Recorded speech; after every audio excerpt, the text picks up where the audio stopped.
ધોરણ 9 હિન્દી ગદ્ય 15 દાજ્યું સ્વાધ્યાય સમજૂતી. આ સ્વાધ્યાય સમજૂતીમાં આપણે ટૂંકા પ્રશ્નો, વિરોધાર્થી શબ્દ, મુહાવરા આની સમજ મેળવીશું. निम्नलिखित प्रश्नों के उत्तर एक वाक्य में लिखो. પરીક્ષામાં એક માર્ક્સના સવાલ પૂછાય છે, એના માટે આ નોટબુકમાં લખી લેવા. मदन का गांव किस पहाड़ी क्षेत्र में था?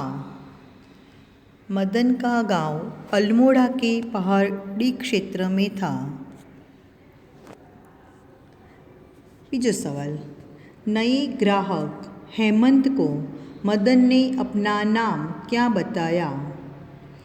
જો એક શબ્દમાં જવાબ લખવાનો હોય તો તમારે ફક્ત બોય લખી દેવું, પણ જ્યારે આખા વાક્યમાં પૂર્ણ કરવાનું હોય જવાબને, ત્યારે નए ग्राहक हेमंत को मदन ने अपना नाम बॉय बताया.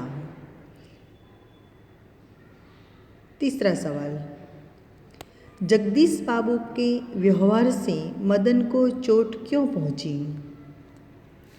जगदीश बाबू के व्यवहार से मदन को चोट पहुंची क्योंकि अपने प्रति उसके अपनत्व पर प्रहार किया था. चौथा, जगदीश बाबू कैसे संस्कारों के व्यक्ति थे? जगदीश बाबू मध्यम वर्गीय संस्कारों के व्यक्ति थे. पांचवा सवाल, जगदीश बाबू को क्या अच्छा नहीं लगता था? तो जगदीश बाबू का मदन जो बार बार उन्हें दाजू दाजू करके बुलाता था, तो वो जगदीश बाबू को अच्छा नहीं लगता था. तो जवाब ऐसे लिखेंगे, मदन का बार बार दाजू कहकर संबोधित करना जगदीश बाबू को पसंद नहीं था. मदन को जगदीश बाबू के रूप में किसकी छाया निकट जान पड़ी? मदन को जगदीश बाबू के रूप में दाजू यानी बड़े भाई को दाजू बोलते हैं, की छाया निकट जान पड़ी. जगदीश बाबू का अकेलापन कैसे दूर हो गया? तो अपने ही क्षेत्र के कैफे बॉय मदन के मिल जाने से जगदीश बाबू का अकेलापन दूर हो गया. मदन वो कॉफ़ी की दुकान में काम कर रहा था. जब वो गांव का लड़का उनको मिला तो उनका अकेलापन मदन के साथ बातें करते करते दूर हो गया. पर्यायवाची शब्द, अनुमान अंदाज, निर्जन सुनसान, विरक्ति उदासीनता, जनरव कोलाहल, हिम बर्फ, रिक्तता खालीपन.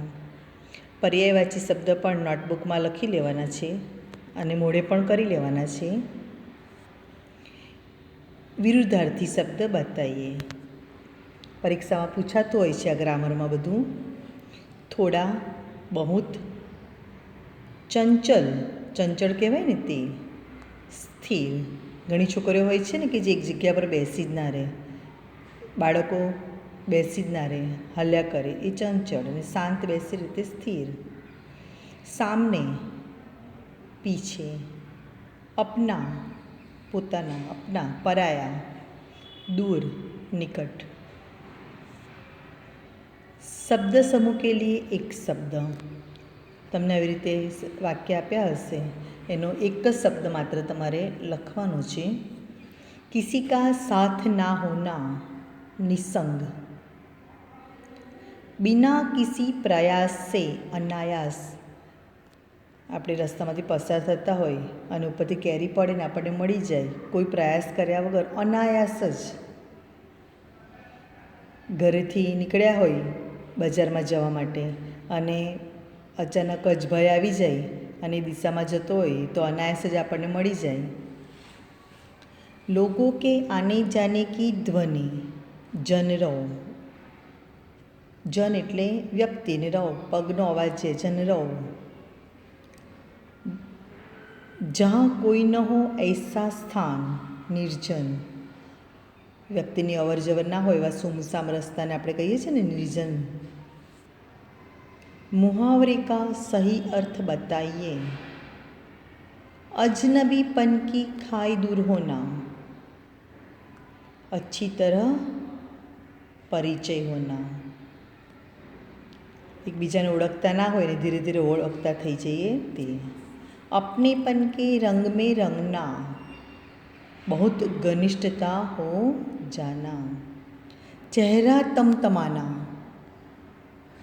क्रोध से चेहरा लाल हो जाना, गुस्से होना. ज्वालामुखी सा फटना, अत्यंत क्रोध में बोलना. अगर कुछ ऐसी बात हो जाती है तो बहुत गुस्सा आ जाता है, तो उसे बोलते ज्वालामुखी सा फटना. તો વિદ્યાર્થી મિત્રો, આટલું મેં તમને જે આ કરાવ્યું છે આ વિડીયોમાં તેટલું તમારે નોટબુકમાં લખી લેવાનું. પરીક્ષાઓ નજીક આવી રહી છે, મોઢે પણ કરી લેવું.